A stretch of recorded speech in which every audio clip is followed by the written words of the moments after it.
Assalamualaikum warahmatullahi wabarakatuh. Salam sejahtera bagi kita semua. Shalom, Om Swastiwastu, Namo Buddhaya, salam kebajikan. Perkenalkan, saya Amran Syahrifuddin Pardede MPD. Saya adalah guru bimbingan dan konseling di SMP Negeri 3 Lintong Nihuta, Humbang Hasundutan, Sumatera Utara.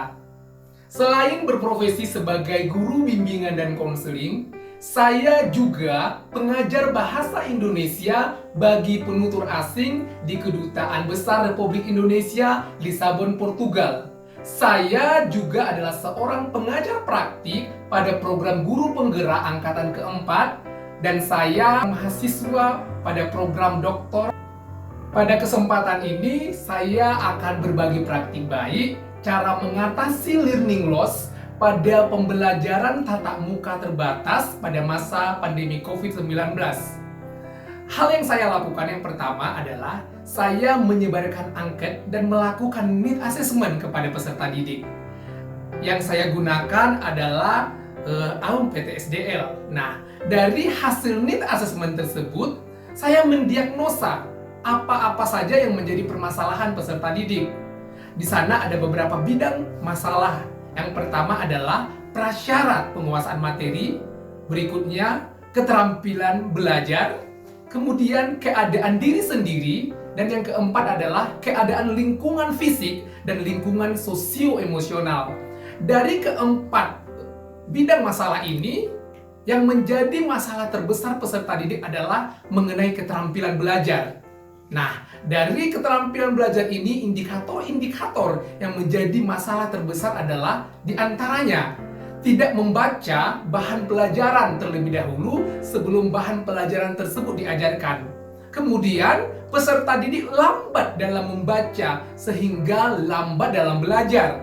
Berikutnya, mengalami kesulitan dalam membagi waktunya. Dan sangat lamban, kemudian dan cepat lelah dalam belajar. Nah, maka solusi yang saya ambil adalah bagaimana memberikan pelayanan, yaitu pelayanan BK penguasaan konten untuk menciptakan keterampilan dalam belajar pada anak. Nah, pada kesempatan ini saya menggunakan penguasaan konten, yaitu teknik jemari menari. Apa itu teknik jemari menari? Mari kita saksikan. Pada tahap perencanaan, hal-hal yang saya lakukan adalah yang pertama, saya membuat rencana pelaksanaan layanan bimbingan dan konseling penguasaan konten jemari menari untuk mengejar ketertinggalan pembelajaran. Berikutnya, saya mempersiapkan media seperti salin dia, kemudian merancang suasana kelas agar anak merasa nyaman. Kemudian saya mempersiapkan musik jenis barok yang bertempo 60 ketukan per menit seperti musik Vivaldi, Bach, dan Handel. Mengapa saya memilih musik jenis ini? Yang pertama alasannya adalah karena musik barok itu sangat cocok untuk aktivitas mental yang melelahkan pikiran.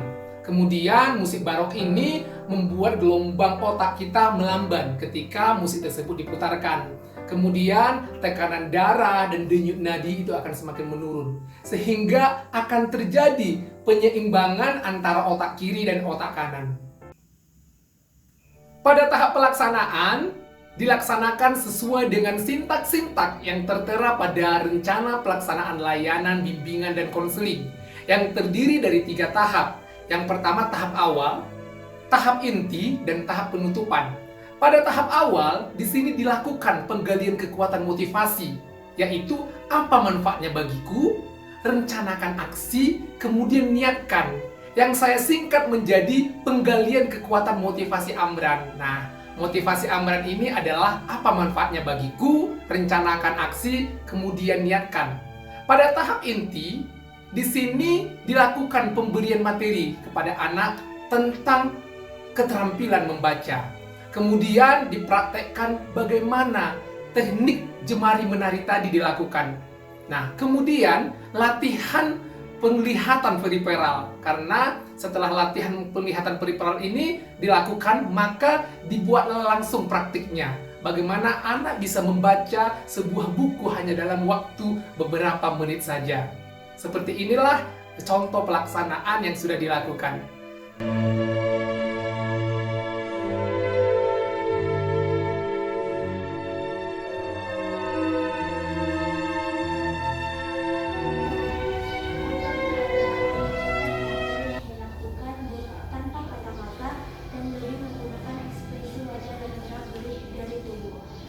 Pantomim bersifat humoris, lucu, dan banyak ekspresi wajah yang diceritakan. Tokoh teater pantomim yang terkenal adalah Charlie Chaplin yang terkenal pada tahun 70-an. Teknik dasar pada pantomim pada bagian tubuh biasanya pada bagian kepala dengan menggerakkan kepala pada ke kanan atau ke kiri, ke atas atau ke belakang, ke atas dan ke bawah. Kedua bagian tangan yang sangat penting supaya dilatih agar lebih lentur. Juga bagian pinggul juga harus dilatih jangan lentur supaya akan bisa bergerak sebebas mungkin. Oke, tepuk tangan. Kemudian pada tahap penutup dilakukan refleksi dan umpan balik.